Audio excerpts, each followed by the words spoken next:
We do need to get to some international news right now because dozens of Iraqi militiamen and their supporters, they broke into the U.S. Embassy compound in Baghdad, angered over deadly U.S. airstrikes targeting Iran-backed militia. So President Trump is blaming Iran for the embassy breach and said that they will be held, quote, fully responsible, end quote. So NBC's Ali Arouzi reports.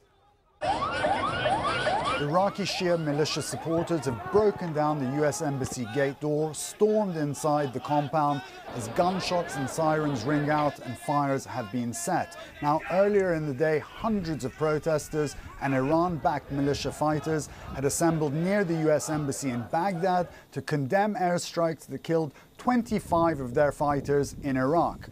The protesters had initially held funerals for the fighters killed in the airstrikes in a Baghdad neighborhood. From there, they marched to the sprawling U.S. Embassy in the heavily fortified Green Zone.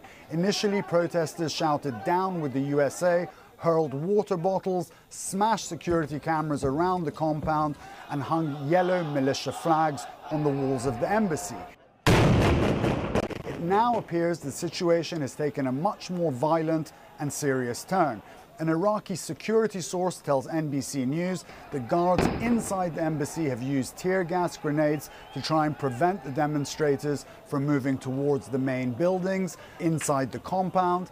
President Trump sent out a tweet saying Iran killed an American contractor, wounding many. We strongly respond and always will. Now Iran is orchestrating an attack on the U.S. Embassy in Iraq. They will be held fully responsible. In addition, we expect Iraq to use its forces to protect the embassy and so notified. The Iraqi Prime Minister has also sent out a statement asking the protesters to leave the area.